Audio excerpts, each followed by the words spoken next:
श्रीशैलेशदया पात्रं धीभक्त्यादिगुणार्णवं यतीन्द्रप्रबडं वन्दे रम्यजामातरं मुनिं लक्ष्मीनाथसमारम्भां नाथयामुनमध्यमाम् अस्मदाचार्यपर्यन्तां वन्दे गुरुपरम्परां कौडिन्यानयरत्नभूतम् अमलं रङ्गारिषेवारतं वन्दे महिणभूमं सुमुनिमिने सूर्यं नमं पावनं विद्वत्श्रीसुखदेवपादयुगलां भोजैकभोग्यं परं वन्दे श्रीपरमं पराङ्कुशगुरुं वेदान्ततत्त्वप्रदं श्रीमच्छुकार्यपदपङ्कजलब्धदीक्षं गोपालदेशिकपदाम्बुजदत्तशिक्षं श्रीभूतपट्टणयतीन्द्रमठाधिपाब्दा ज्येष्ठाश्रमं सठरिपुं यतिराजमीडे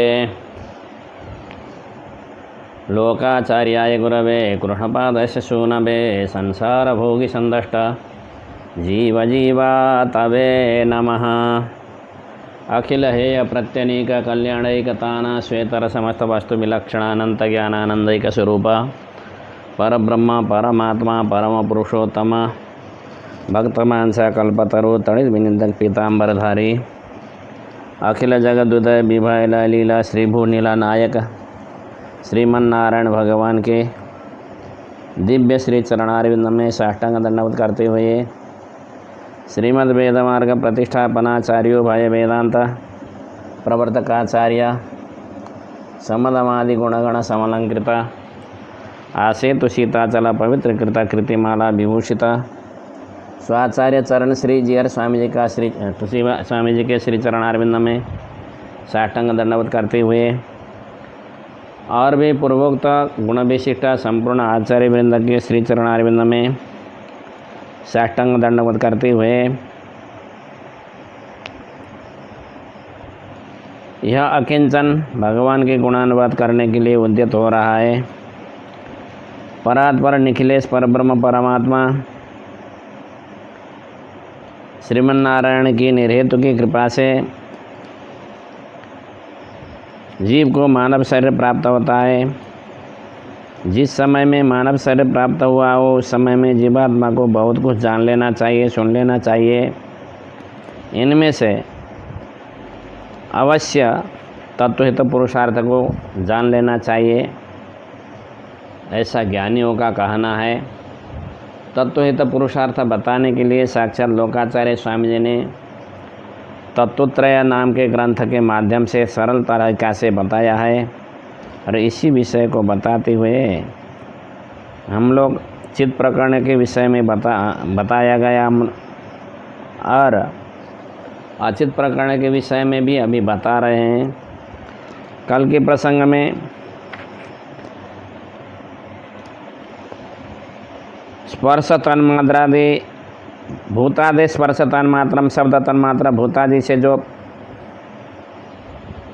तन्मात्राओं की सृष्टि को क्रम को बताया कल।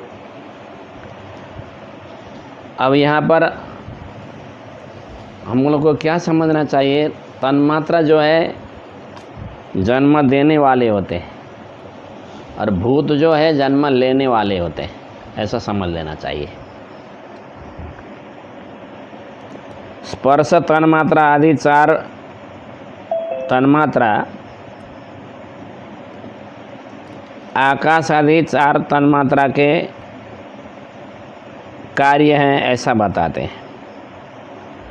वायु आदि चार भूतों के कारण है, ऐसा बताते हैं। ऐसा समझ लेना चाहिए। अब तन्मात्रा क्या किसको कहते हैं, तन्मात्रा तो तन्मात्रा के विषय में बताते हैं। तन्मात्राणि भूतानां सूक्ष्मावस्था, तन्मात्रा जो कहते हैं ना वो पंच महाभूत के सूक्ष्म अवस्था को बोलते हैं।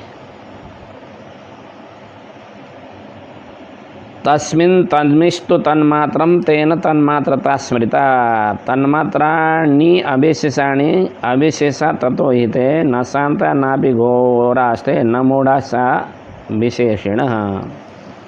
उसमें वही तत्व विद्यमान है, इसलिए उसको तन्मात्रा बताते हैं। तस्मिन् तो तन्मात्रम, जैसे आकाश में तन्मात्रा कई कार्य होने के कारण तन्मात्रा उसमें भी है। शब्द तन्मात्रा है उसमें, वायु में स्पर्श तन्मात्रा है, रूप में तेज में रूप तन्मात्रा है, जल में रस तन्मात्रा है और पृथ्वी में गंध तन्मात्रा है।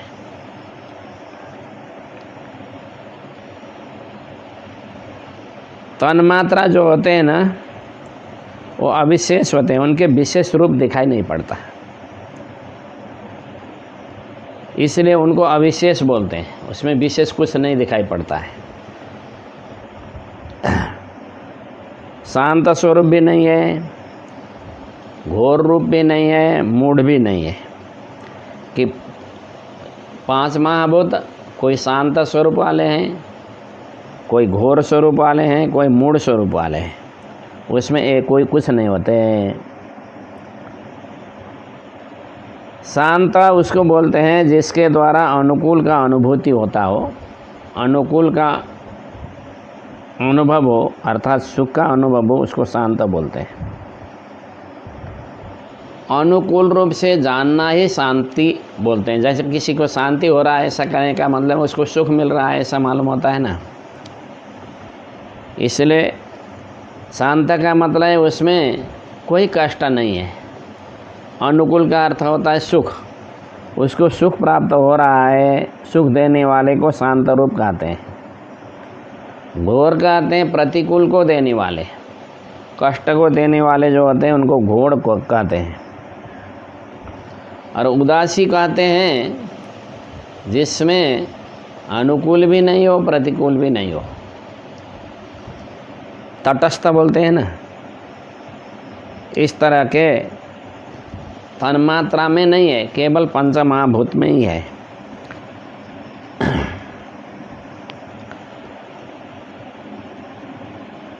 पृथ्वी और जल में शांतत्व रूप है।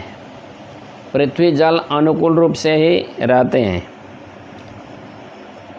वायु और तेज घोर रूप से रहते हैं, आकाश मूढ़ रूप से रहता है। और पांचों महाभूतों में पांचों महाभूत को मिलाने के कारण सब में सब हो जाते हैं। पृथ्वी में भी घोरत्व आ जाता है, यद्यपि पृथ्वी में शांतत्व गुण है, लेकिन घोरत्व मूढ़त्व पृथ्वी में आ जाता है। जल में भी केवल शांतत्व गुण है, लेकिन घोरत्व मूढ़त्व उसमें आ जाता है। और तेज में भी शांतत्व गुण आ जाता है, शांतत्व मूढ़त्व आ जाता है। वायु में भी शांतत्व मूढ़त्व आ जाता है। आकाश में शांतत्व मूढ़त्व चले जाते हैं, दोनों शांतत्व घोरत्व चले जाते हैं। इसको मिलाने से ऐसा हो जाता है, शांतत्व घोरत्व मूढ़त्व इस तरह से सब में मिलता है, लेकिन तन्मात्रा में नहीं है। तन्मात्रा में शांतत्व घोरत्व मूढ़त्व नहीं होने के कारण तन्मात्रा को अविशेष कहते हैं। इसलिए तन्मात्रा कहना और अविशेष कहना ये पर्यायवाची शब्द बन गए हैं।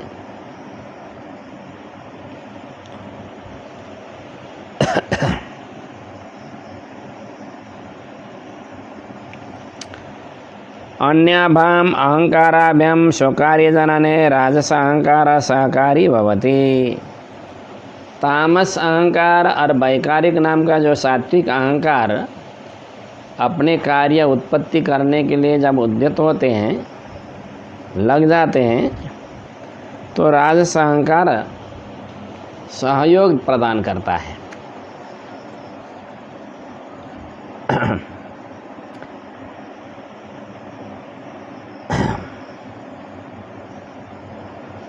जैसे बीज अंकुर है, बीज को अंकुरित होने के लिए उसमें जल अग्नि ये दोनों सहयोगी बनते हैं।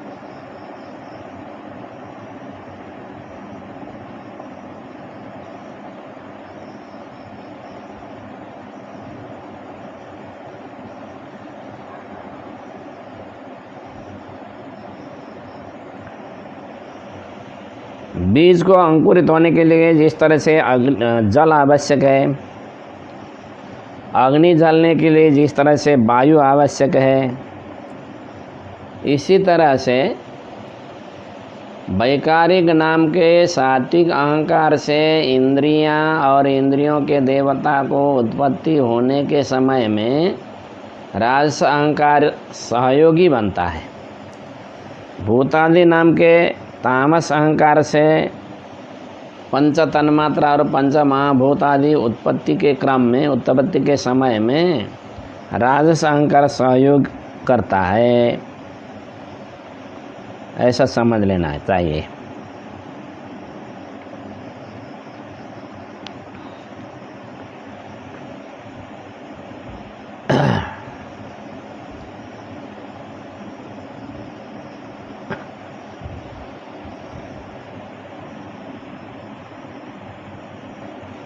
इंद्रिय के कारण वैकारिक नाम के सत्वगुण है।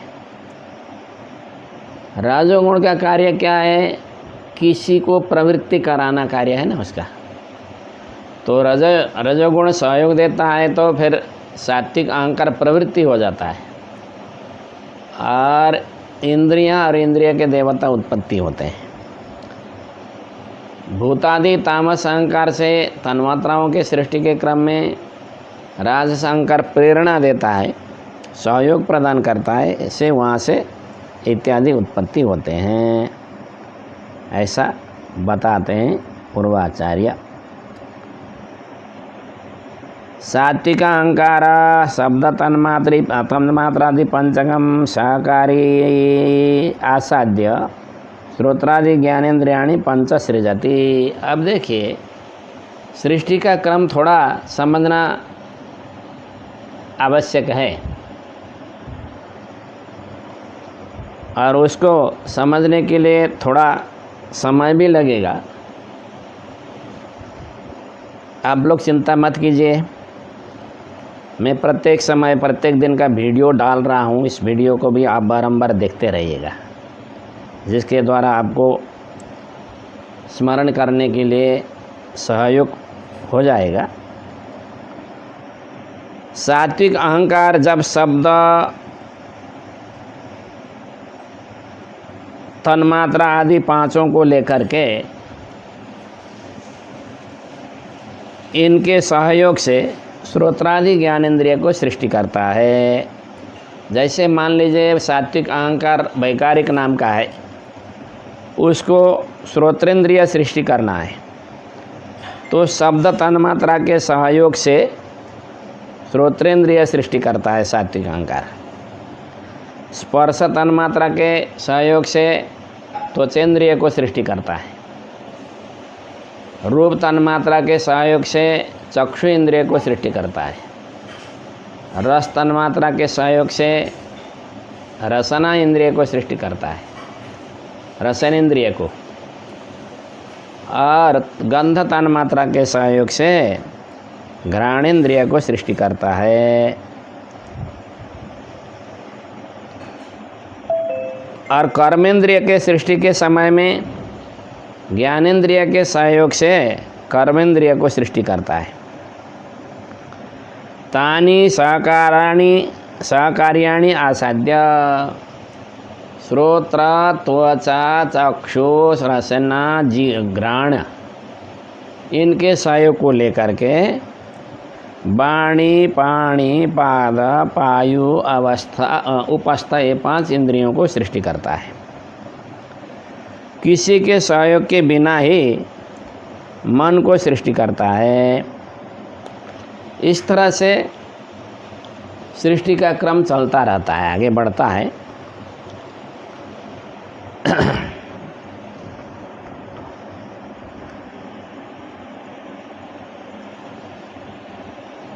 यह जो प्रसंग है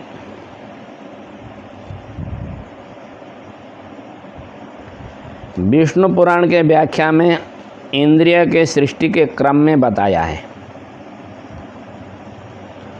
क्रम से शब्दादि 5 तन्मात्राओं के सहायता से श्रोत्रादि 5 ज्ञानेन्द्रिय और श्रोत्रादि पंच ज्ञानेंद्र के सहायता से बाघादि 5 कर्मेंद्रिय सृष्टि होता है, ऐसा स्पष्ट स्वरूप से बताया है।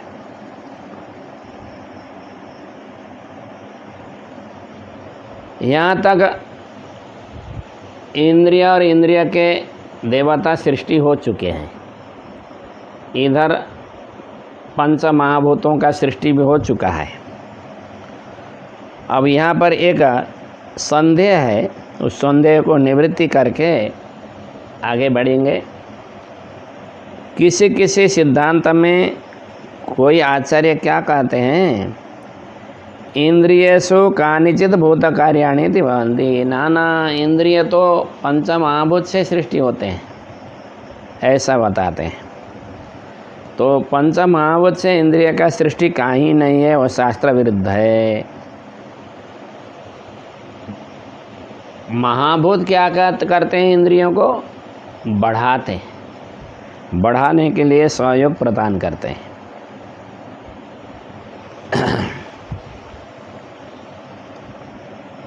आप्यायन करते हैं, आप्यायन माने बढ़ाना।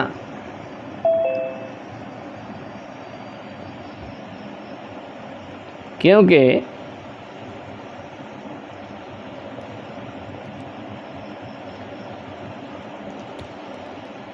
कोई कहते हैं अहंकार इंद्रियों के केवल निमित्त कारण है, उपादान कारण तो भूत है, ऐसा बताते हैं।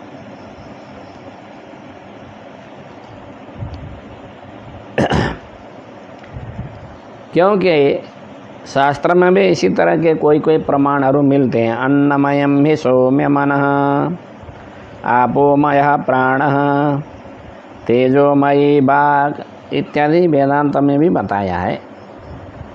ऐसा देख करके कोई बताते हैं, जैसे है सौम्य है श्वेत केतु, मन जो है अन्नमय होता है, प्राण जो है जलमय होता है, वाणी जो है तेजोमयी होती है, इस तरह से बताते हैं। ऐसा कहना ठीक नहीं है, क्योंकि इंद्रियों की उत्पत्ति अहंकार से ही है, भूतों से नहीं है। भूत क्या करते हैं, उसको आप्यायन करते हैं। आप्यायन माने बढ़ाना, पोषण करना। पोषण करते हैं, बढ़ाते हैं उसको।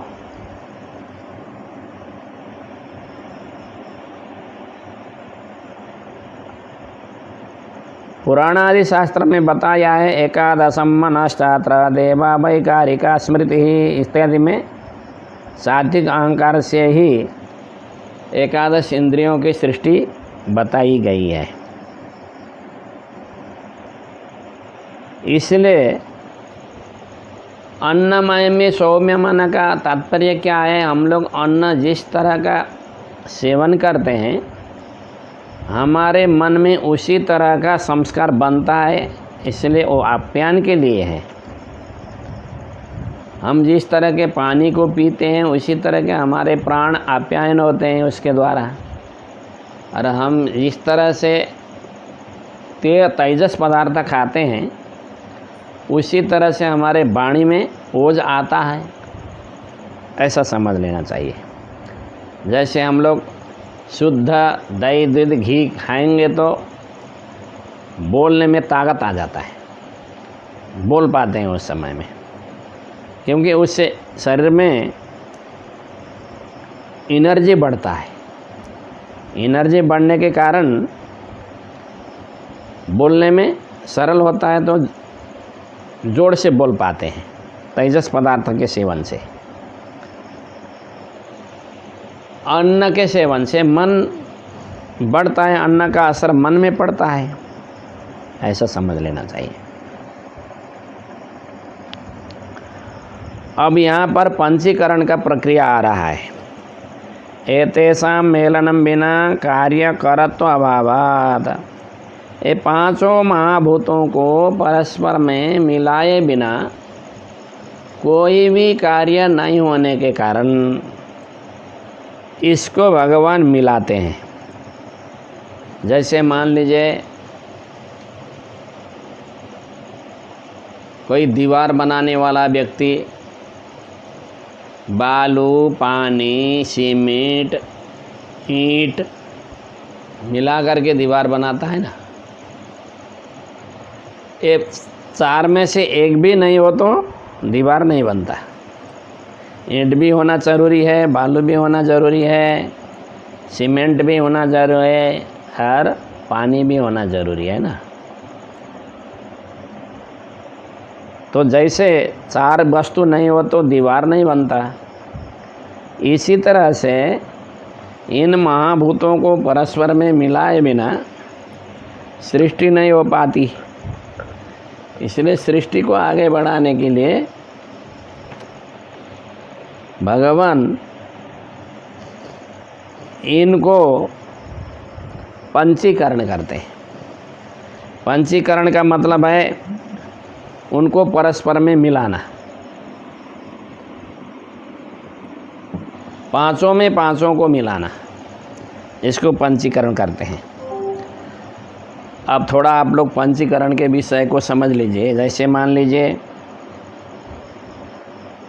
आप बाहर से अथवा घर के भीतर में हैं तो घर के भीतर से भी 40 दाना चने ले आइए या मटर ले आइए। 40 दाना ला करके आपने सामने में रख करके उसको 5 हिस्से में विभाजन कीजिए। 40 को 5 हिस्से में विभाजन करेंगे तो उसमें एक हिस्से में 8-8 दाने रहेंगे। 8 पंचे 40 है ना। वो 8 में से अलग अलग 8-8 के 5 हिस्से कर दीजिए। 8-8 के 5 हिस्से बना लिए आपने। वो पाँचों को अब आधा आधा कीजिए, अर्थात आधा एक स्थान में रखिए, 4 दाने एक स्थान में रखिए, 4 दाना को अलग कर दीजिए। पाँचों को ऐसे ही कीजिए तो इधर आधा आ गया, उधर आधा रह गया। जहाँ आधा बैठा है, रहा हुआ है, उसको मत छेड़िए, रहने दीजिए जैसा कि तैसा ही। इधर जो आधा वाला हिस्सा है उसको फिर 4 हिस्सा कीजिए तो एक एक के 4 दाने हो जाएंगे अलग अलग। सब 20 दाने अलग अलग हो गए। अब इधर के उधर के 20 दाने अलग हैं, बैठे हुए हैं, वो 4-4 अलग अलग बैठे हुए हैं। अब आपको क्या करना है, इतना होने के बाद में आकाश के आधा हिस्सा का जो 4 हिस्सा किया है ना,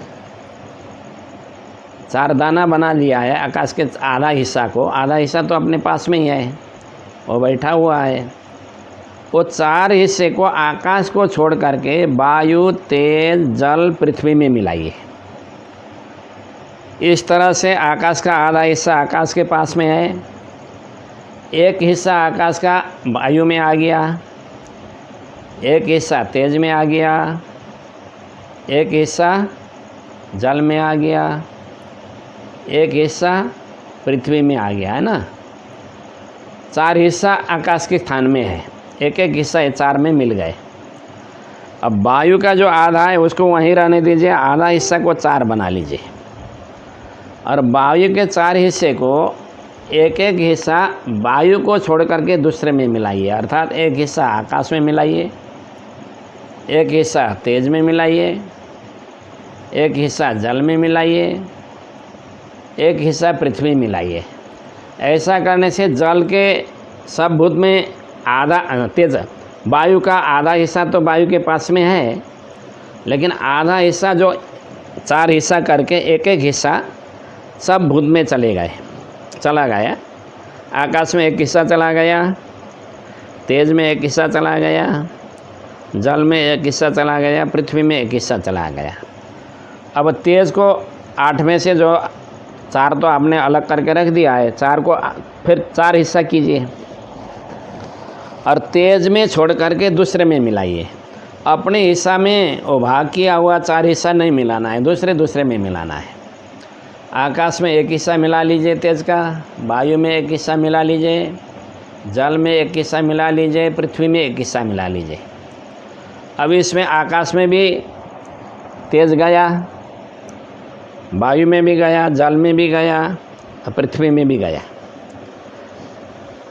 अब जल के 4 हिस्से में से आधा हिस्सा को रख करके आधा हिस्सा को 4 में मिलाइए। एक हिस्सा आकाश में, एक हिस्सा वायु में, एक हिस्सा तेज में, एक हिस्सा पृथ्वी में मिलाइए। अब पृथ्वी का जो आधा हिस्सा को छोड़ करके आधा हिस्सा को 4 हिस्सा कीजिए और एक एक हिस्सा जल, तेज, वायु, आकाश में मिलाइए। ऐसा करने से 8 हिस्सा के 8 हिस्सा ही हुए। अब गिन लीजिए, सब में 8-8 ही दाना हो गए ना पूरे में, पूरे के पूरे में। परंतु फर्क क्या है, पहले अपना ही हिस्सा सब 8 था, 8 अंश।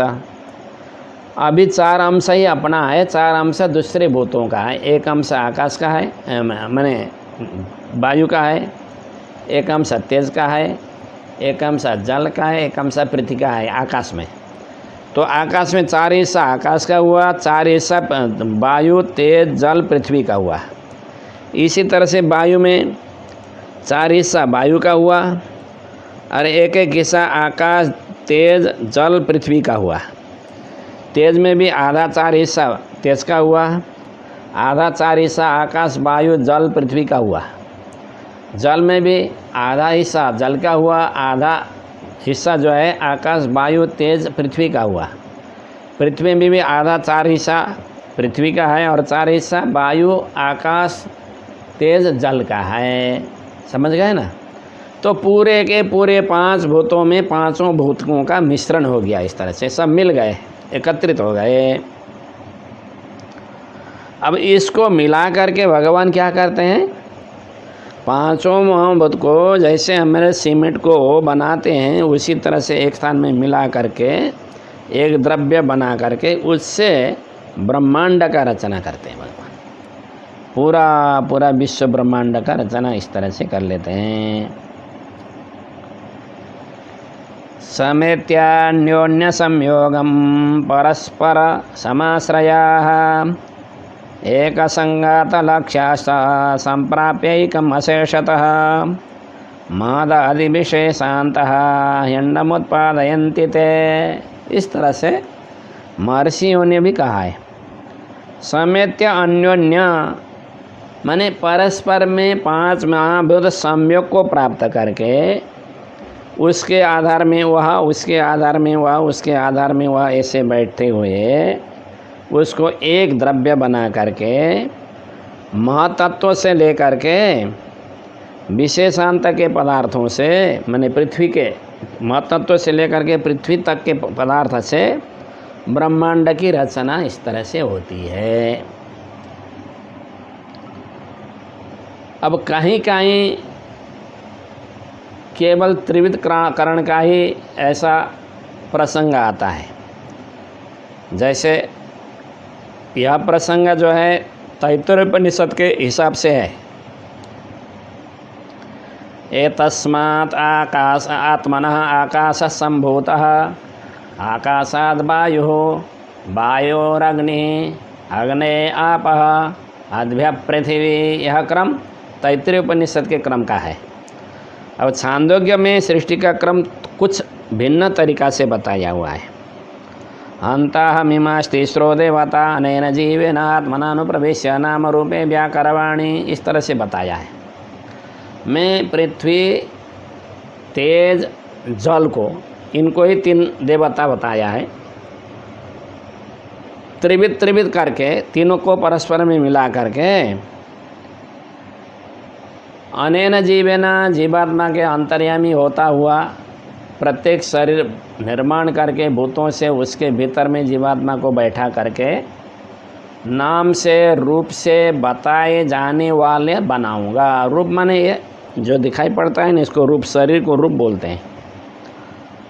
और शरीर को कुछ न कुछ एक नाम दिया जाता है। जब जीवात्मा शरीर के संबंधी होकर के संसार में जन्म ले लेता है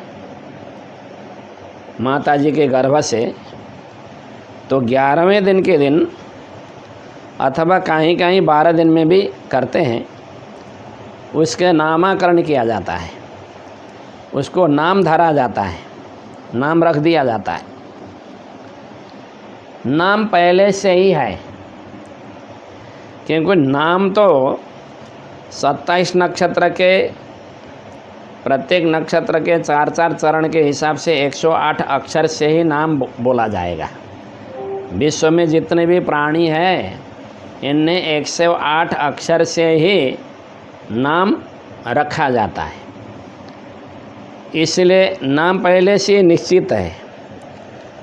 शरीरधारी होकर के जब जीवात्मा शरीर के संबंध से माता के गर्भ से बाहर आ जाता है तो 11वें दिन में पहले से ही बनी बनाओ नाम को ला करके उसके साथ में संयोग करा दिया जाता है। अमुक व्यक्ति का अमुक नाम, अमुक नक्षत्र के अमुक चरण में इसका जन्म हुआ है, इसलिए इसका ऐसा नाम रखना चाहिए, ऐसा कह करके नाम रखते हैं। तो रूप कहते हैं शरीर को, शरीरधारी, और शरीरधारी को नाम देना पड़ता है। इस तरह से नाम से और रूप से कहे जाने वाले बन करके मैं सृष्टि करूँगा, इस तरह की संकल्प करते हैं भगवान। इस तरह का संकल्प करने के बाद में भगवान ब्रह्मांड की रचना करते हैं, क्योंकि त्रिविधकरण का प्रसंग यहाँ पर आता है। त्रिविधकरण का जो प्रसंग है वह प्रसंग भी पंचीकरण का ही उपलक्षण है, ऐसा समझना चाहिए। क्योंकि एक स्थान में जो बताया गया तत्व दूसरे स्थान में दूसरे ढंग से बताया है, तो वहाँ बताया गया वहाँ भी लेना चाहिए।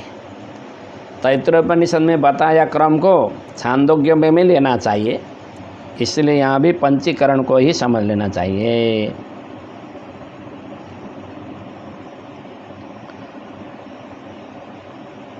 भूतेभ्योऽण्डं महाबोद्धं बृहत्तदुःखयं, ऐसा बताया है।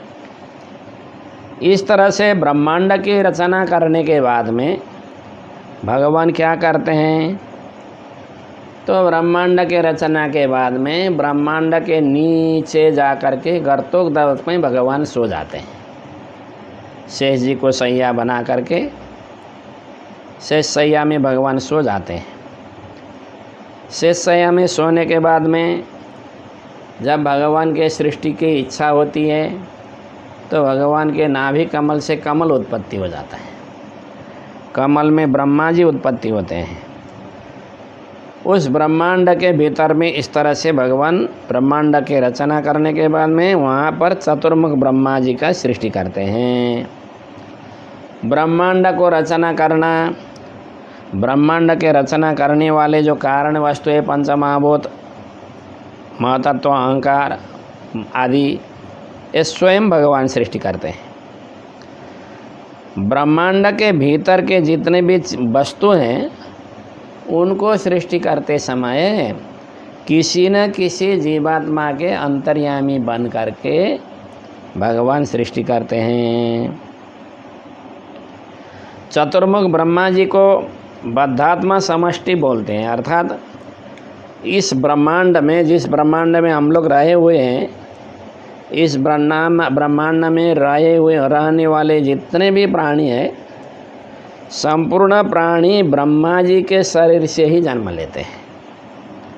इसलिए ब्रह्मा जी को बद्धात्मा समष्टि पुरुष कहते हैं। समष्टि पुरुष भी बताते हैं, बद्धात्मा समष्टि भी बोलते हैं ब्रह्मा जी को।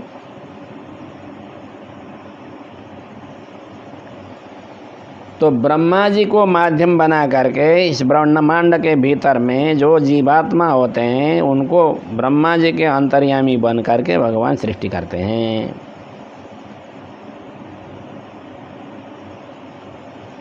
ब्रह्मा जी के सृष्टि के इधर का जो भी सृष्टि है वो भगवान जीव के अंतर्यामी बन करके ही सृष्टि करते हैं। इसलिए इस सृष्टि को सद्वारक सृष्टि बोलते हैं। किसी को निमित्त बना करके भगवान सृष्टि कर रहे हैं।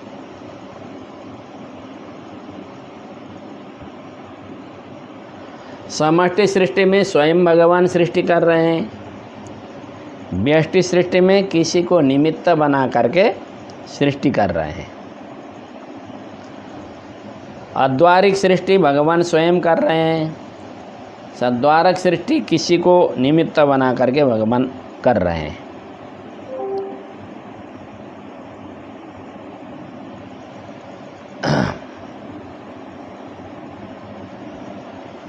महातत्व आदि जो पदार्थ भगवान ने सृष्टि किया है वो प्रयत्न से नहीं सृष्टि करते भगवान, फिर संकल्प मात्र से सृष्टि करते हैं। शास्त्र ने कहा है इसी विषय को, शोभिध्याय शरीरात् स्वात् शिश्रिक्षो विविधा प्रजा अपएव ससर्जादो तासु वीर्यम् अवासृजत तदण्डमभयदहैमं सहस्रांशु समप्रभम, ऐसा शास्त्र ने भी बताया है। यत्किंचित् सृज्यते येन सत्त्वजातेन वै द्विजा तस्य सृज्य च संभूतौ तत्सर्वं वै हरेस्तनुः। इस ब्रह्मांड में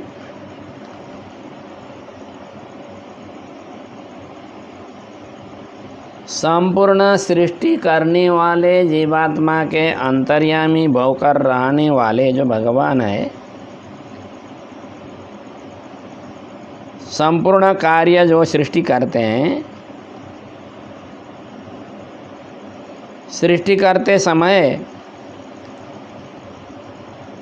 सृज्य वर्ग के अंतर्यामी होकर के सृष्टि करते हैं। इसलिए सारा चराचर जगत भगवान का शरीर है।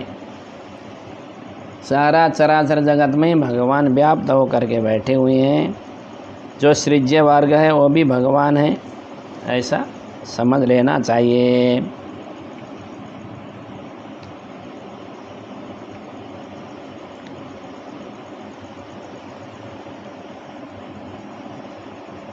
अब ब्रह्मांड कितने हैं तो कहते हैं ब्रह्मांड अनंत है।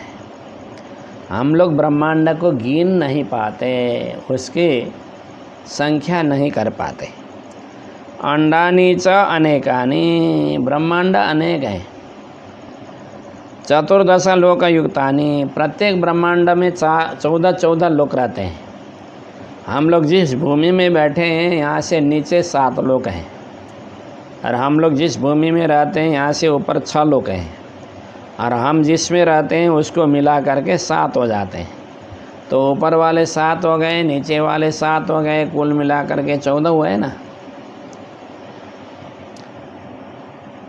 इस तरह से 14 लोक से युक्त ब्रह्मांड को भगवान सृष्टि करते हैं। जैसे मान लीजिए अतल, बीतल, सुतल, रसातल, तलातल, महातल, पातल, ये नीचे वाले हो गए। भूरलोक हम लोग बैठे हुए हैं, भूवरलोक ऊपर का लोक है, उसके ऊपर में स्वर्गलोक आता है, उसके ऊपर में महरलोक आता है, उसके ऊपर में जनलोक, उसके ऊपर में तपलोक, उसके ऊपर में सत्यलोक आ जाता है। इस तरह से 14 मंजिल का प्रत्येक ब्रह्मांड है।